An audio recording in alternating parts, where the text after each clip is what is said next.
So I'll start with Beth Seedorf. Yep. Hi, Beth. I'm the attorney. Okay, great. The attorney for the applicant and the owner on this? Correct. Okay, great. Welcome. And I see we have a couple squares here under Chuck Phillips. So if you could unmute and everyone give me your name. Yes, Chuck Phillips, I'm the operator, Millipore Sigma. Okay. And with me. Yeah, Don Mellon, I'm the Environmental Health and Safety Manager. Okay, could you tell me your name one more time? I'm sorry. Donna Mellon, M-E-L-L-O-N. Okay, great. And I'm Nicole Sierra Jackson. I'm the product engineer with Millipore Sigma.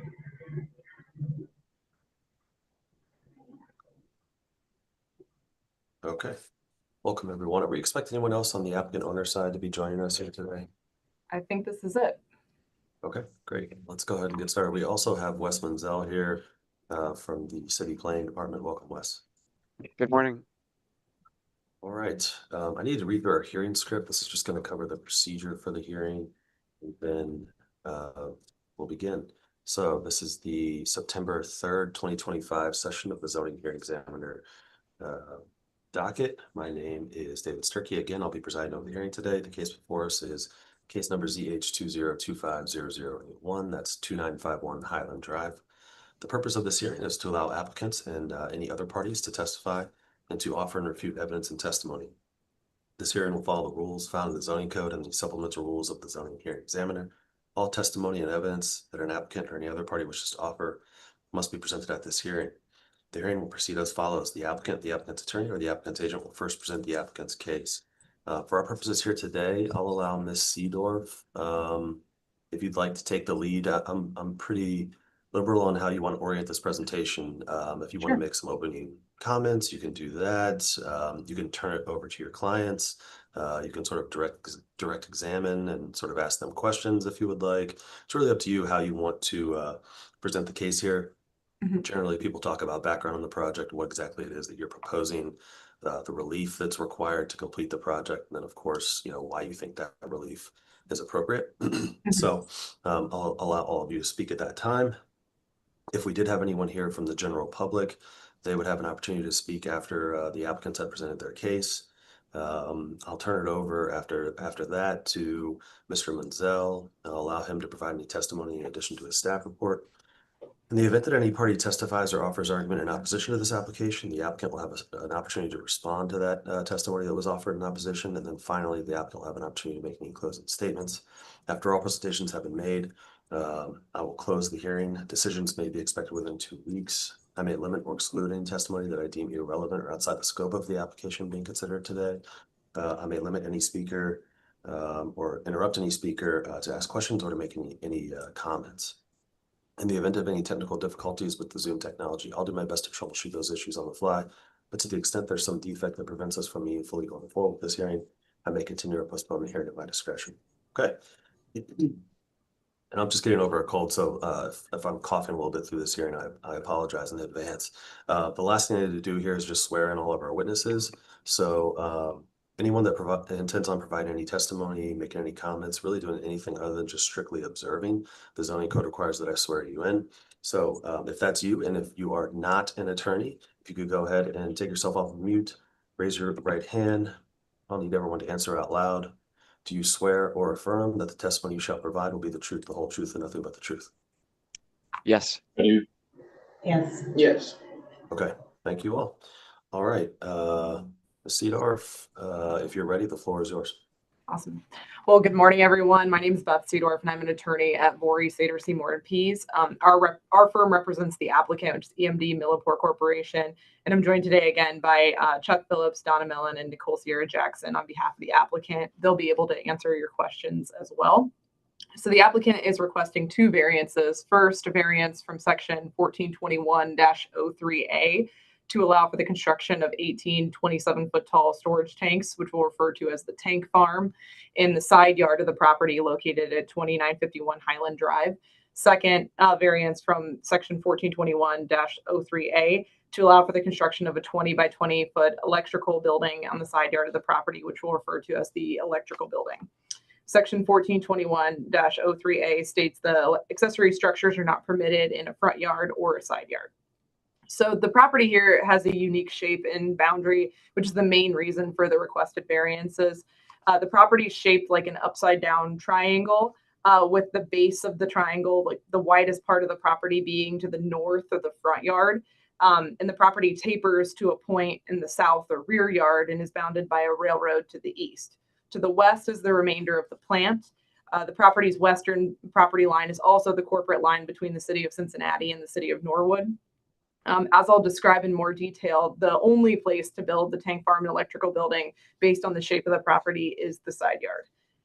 The property is currently operating as a chemical production plant and has been operating since 1948, with the applicant operating the plant since 1985. The plant employs approximately 140 employees, and the requested variances are necessary to keep the plant operational. So I'm going to walk through the kind of standards in the variance application, which are from section 1445.13. Just briefly touch on those, just so we make sure we are all on the same page.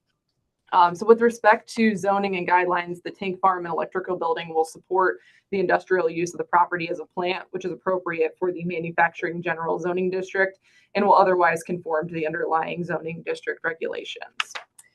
With respect to plans, the requested variances conform to the 2019 Oakley Master Plan, which provides that the current and future land use of this site is industrial. With respect to traffic, there'll be no impact on streets and traffic by the approval of the requested variances. The storage of chemicals is already occurring on the property and underground tank, encased in a concrete vault, which is at the end of its useful life. The storage of the chemicals must be moved to the proposed above ground storage tanks to allow for the continued safe storage of chemicals needed in the production processes of the plant. In terms of buffering, the proposed tank farm and electrical building abut the eastern property line of the property, which is adjacent to a railroad. So there's no negative impact of approving these variances on the adjacent property owner to the east. The proposed tank farm will be in a concrete containment area, so the tanks themselves will be partially screened from the property to the north. Again, this is a very industrial area, so the tank farm and electrical building are compatible with the existing uses in the area. In terms of landscaping, the buffer yard requirements in Chapter 1423 are not required because the adjacent property to the east is also zoned manufacturing general. And additionally, the tank farm and electrical building will account for a change of approximately less than 10% of the area of the property, so the landscaping requirements of Chapter 1423 are not triggered. With respect to hours of operation, the surrounding properties are also industrial and are generally zoned manufacturing general. Therefore, the current 24-hour, 3-shift, 7 days a week operating hours are compatible with the adjacent land uses. Again, as I previously stated, in terms of neighborhood compatibility, the surrounding area is industrial and zoned manufacturing general for the properties in the city of Cincinnati, or M2 industrial for the city of Norwood. Additionally, immediately to the east is the railroad, so the use is compatible with the neighborhood and would not have a material net cumulative adverse impact on the neighborhood. With respect to the proposed zoning amendments, the applicant's not aware of any proposed amendment to the zoning code or land development code currently under consideration by the City Planning Commission or Council, which would be inconsistent with the requested variances. In terms of adverse effects, the requested variances will not have any adverse effects on the access to the property by public services. It's my understanding the applicant has been working with the Norwood Fire Department, who would be the first responders to this property, and the Norwood Fire Department is supportive of the project. Additionally, the adjoining property to the west is part of the same plant, and there's a railroad to the east. There's no issues with light or air, and no adverse impact on traffic conditions. And these requested variances will have no impact on the development, usefulness, or value of neighboring land and buildings. With respect to blight, the requested variances will aid in the continued operation of the plant, which avoids blight. In terms of economic benefits, without the proposed tank farm and electrical building, the plant may not be able to continue to operate in its current capacity. Therefore, the requested variances are necessary to keep the plant operational and generate taxable income for the city of Cincinnati. With respect to job creation, the requested variances will allow the plant to remain operational, which will continue to employ approximately 140 people. Additionally, the construction of the tank farm and electrical building will create numerous construction jobs for a variety of trades. In terms of tax valuation, it's unclear at this time if there'll be any increase in the property tax duplicate. With respect to private benefits, the requested variances will allow the plant to remain operational, which is a financial benefit to the owner. And in terms of public benefits, the applicant is committed to operating the plant in accordance with all environmental laws and standards. The requested variances allow for the chemicals to be safely stored in modern above-ground tanks, subject to all current safety regulations. As opposed to the current aging underground tanks, which are encased in a concrete vault, which are at the end of their useful life. As I just stated, the underground tanks have several layers of protection, including being encased in a concrete vault, and are regularly inspected and tested. And as a result of that regular inspection and testing, the applicant has fixed issues on a short-term basis and has identified that the chemicals need to be moved to the requested tank farm. The requested Ms. variance. Seedorf, can I ask a couple questions about that really quickly? So is the impetus for the change from underground to above ground to comply with storage standards that have changed in the Chuck, recent I'm going past? to defer to you on that. Correct. NFPA rules have changed over the years. And so it's best practice for NFPA rules to move from underground to above ground storage for these particular items. Got it. Okay. So it would, okay. Thank you. Perfect. So again, the applicant is trying to be proactive here in replacing these underground tanks with the above ground tanks to allow for the plant to continue to safely operate. And then finally, I just want to touch on the section 1445.15 requirements. Neither the owner nor any of its predecessors caused this nonconformity. Just time and normal deterioration of the underground storage tanks caused the nonconformity, requiring the variances, and also the unique shape of the parcel. And then finally, again, just the special conditions or circumstances pertaining to the property which caused the strict application of the zoning code to be unreasonable and would result in practical difficulties. Again, the property is unique in that the corporate line of the city of Cincinnati and Norwood bisect the plant. And, given the shape of the property being approximately 300 feet wide by 500 feet deep, there's no real rear yard of the property which contains any buildable space. And so the only place to erect the tank farm and electrical building is the side yard. And with these factors in mind, we believe the strict application of the zoning code would be unreasonable and result in the plant being shut down for an extended period of time to remove and rebuild the underground storage tanks, which again, we just discussed are not best practice and could lead to the closure of the plant. So with that, I'll turn it over to Chuck to give you a little bit more background on the applicant and the production happening at the property. Okay, thank you. Yeah, thank you, Beth. A little bit more about our site and our company. Millipore Sigma is a global life science company owned by Merck KGaA, Darmstadt, Germany. Our purpose is to spark discovery and elevate humanity in the life sciences, collaborating with global science community. And through that, we aim to accelerate access to life-saving therapeutics and global scientific community. We want to provide leading science technologies with the aim to give life-saving therapeutics and dedicated to making research and biotech products safer, faster, and simpler for our customers and our patients. The Norwood facility really acts as a critical node in that for Millipore Sigma and the life science sector overall. Our manufacturing site provides critical high purity materials for analytical chemistry, sample preparation, mobile phase chromatography, and spectroscopic analysis. That one's a hard one for me, sorry. And as Beth described, we need to replace our existing tank farm, and without this replacement, these critical components will not be able to reach our patients and our customers in the markets we serve. As I said before, our site benefits scientists in the United States and throughout the world with the products that we serve. We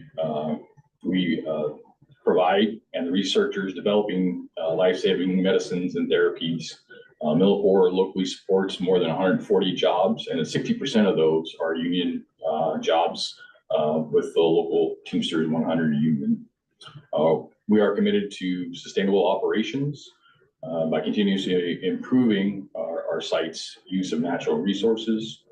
Currently, our life science operations are 100% offset through renewable energy purchases, and we continue to expand that. And we're one of the largest purchases globally of virtual power purchase agreements in the world.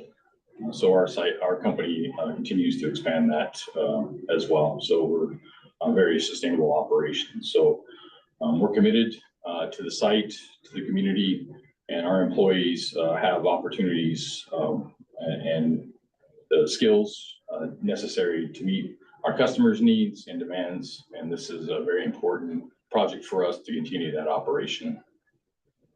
Okay, thank you.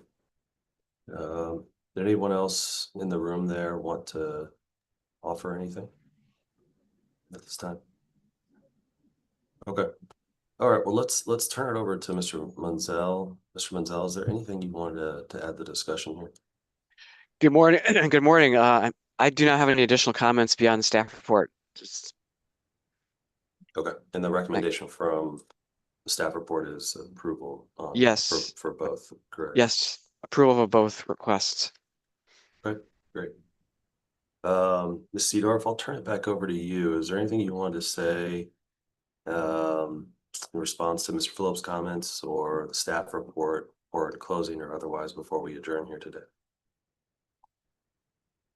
I'm sorry, you're muted. Yeah, sorry about that. No, just appreciate everybody's time here and also appreciate the staff report and its recommendation for approval. We just are appreciative of everybody's time and happy to answer any questions you have. Sure. I don't think I have any other questions. And so I think we can leave it at that. I want to thank everyone for their time, their thoughtful and thorough testimony on this project. That's very helpful for me as I go through and make a decision on this. I've had a chance to review the application materials and the staff report, and based on that and based on the testimony and arguments that I've heard here from Ms. Seedorf and Mr. Phillips, I agree that it would be impractical to strictly enforce the zoning code to this application. And so based on all of that, I am going to approve the application. I need to formalize that approval in a written decision. I mentioned at the beginning that typically takes about 2 weeks. I'll do everything I can to get that to you as quickly as I can. As soon as I finish the written decision, I'll put it into a PDF and I'll email it to everybody in the hearing here today. So you all have a copy of that really just moments after it's complete. Once Wes sees that email, he can approve the zoning permitting on his end and you all can take the next steps. Any questions about any of that? No questions. All right. Thank you very much for your time. Sure, absolutely. Thank you again. Good luck with the project and hope you all have a wonderful day.